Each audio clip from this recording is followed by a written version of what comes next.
People's Alternative Political Summit, as the name suggests, is a political initiative of organizations, mass organizations and citizen organizations of Nigerians. It's our own effort to ensure that we actually organize in a manner that we are able to lay the foundations for Nigerian citizens to be able to take back control of their country from this ruling class, this political class that has so evidently failed in their task. We welcome our dear media compatriots to this press conference aimed at intimating the Nigerian people about the People's Political Alternative, the People's Alternative Political Summit, TPAPS. The People's Alternative Political Summit is being convened and organized by left-led and left-leaning initiatives, the labor movement, members of the labor movement, and citizens organizations in Nigeria. The mobilization efforts are ongoing, and we have reached out to progressive organizations and initiatives across the country. We are using this medium to formally invite progressive Nigerians, and we are very conscious when we use the word progressive. It is not the progressive as we find in their various political parties that you have. We are talking about Nigerians that are patriotic, Nigerians that are tired of the current morass that we are in. The theme of the summit and of this entire process is a new Nigeria is possible. We are convinced not only that a new Nigeria is possible, but that actually a different kind of Nigeria has become an existential imperative for our country. Our country is sinking into crisis. Our country is teetering at the brink of a catastrophic collapse with ethnic jingoists and ethnic irredentists, goaded on by the ruling class, pushing their competing and antagonistic narratives. And we are really very worried for our country. The summit is coming up, is scheduled to come up between the 25th and 28th of March 2021 in the Federal Capital Territory of Nigeria. The registration for it is still open and it's online. And we welcome organizations of the people to register online so that they can get the information with respect to how to get their delegations to participate in this summit. Now, why are we doing this? Why has such an alternative political summit become necessary in the country? Since the flag independence of 1960,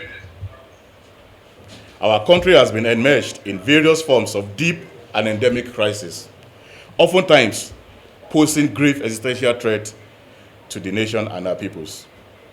The crisis, often presenting as a combined political, economic, socio-cultural, and ecological in nature and character, have been the manifest hallmarks of the decades of crass failure of the ruling class, the dysfunctional character of the failed state, and the failure of governance over which this incompetent and treasury-looting, light-fingered ruling class have been superintending.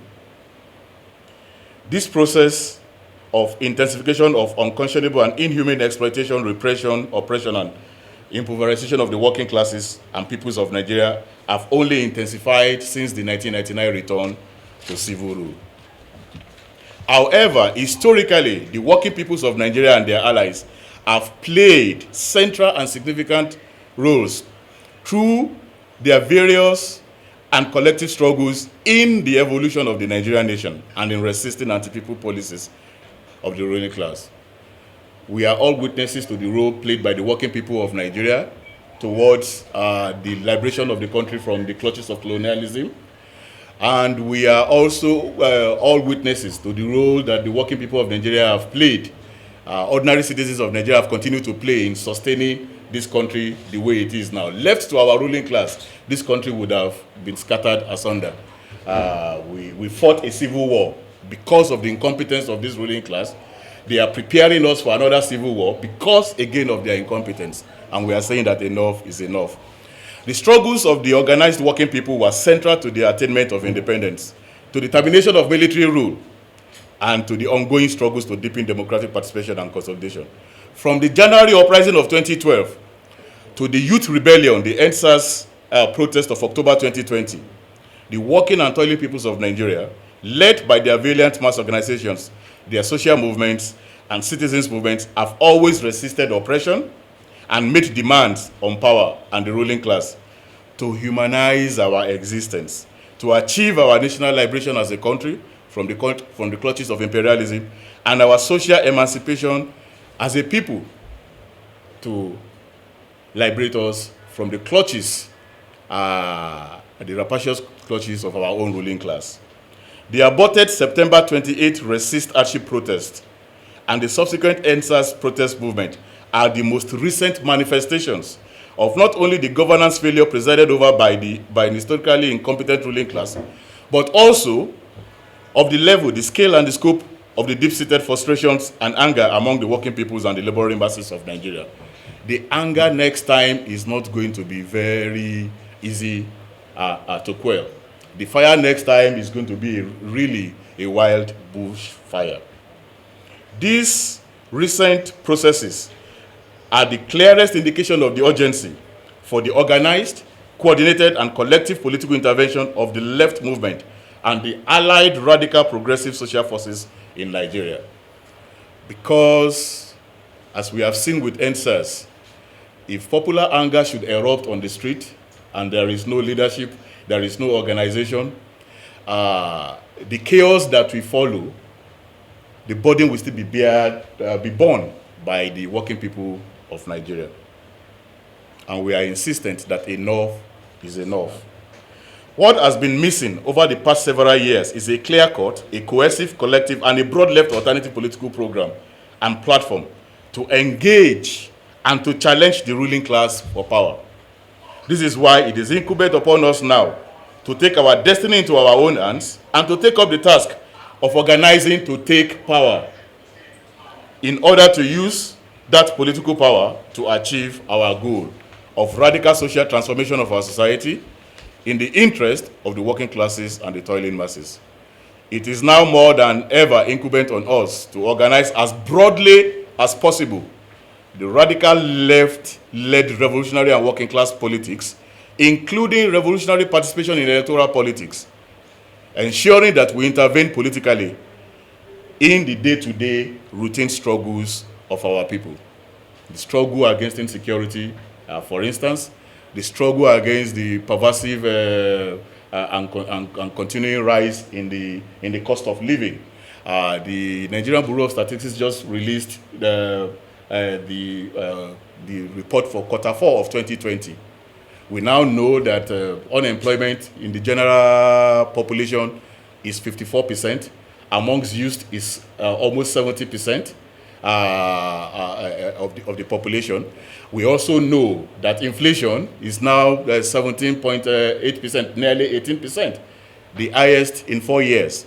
So we know that the condition of living of the people continues to decline and continues to worsen.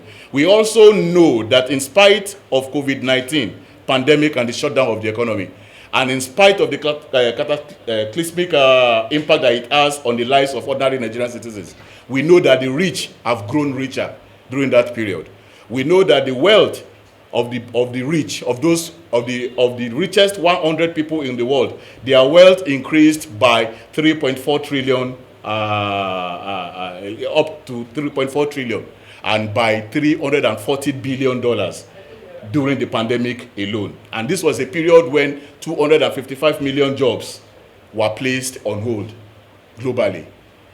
And our Nigerian millionaires were also part of those who benefited, whose wealth also increased during this period, while our own poverty levels continue to recede. So we know we are very clear in our minds that this ruling class cannot take Nigeria to the promised land, cannot take Nigeria anywhere beyond where it is now.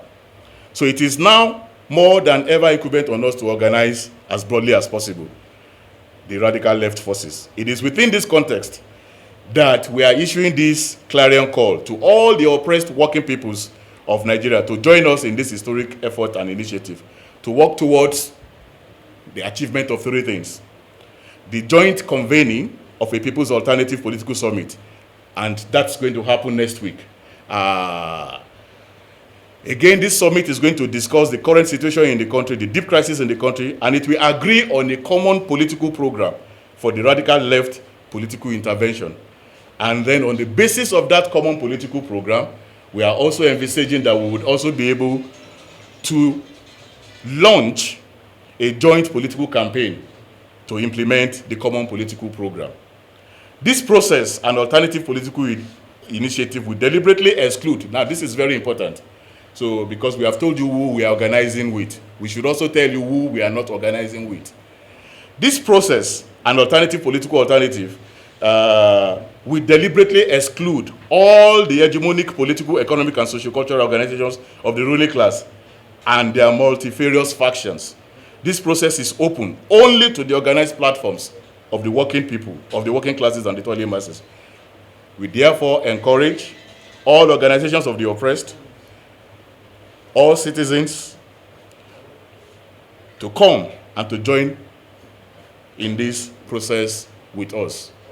Again, we know that a new Nigeria is possible. We also know that, in fact, a different, socially just Nigeria, where there is equitable access to wealth, where the wealth of our society is going to be redistributed, and there will be equitable access to wealth and opportunities by all Nigerian citizens, where every Nigerian will be a citizen of Nigeria wherever they may reside. We know that that Nigeria, in fact, has become an existential imperative, and that without building that Nigeria, this country is going to collapse. We thank you for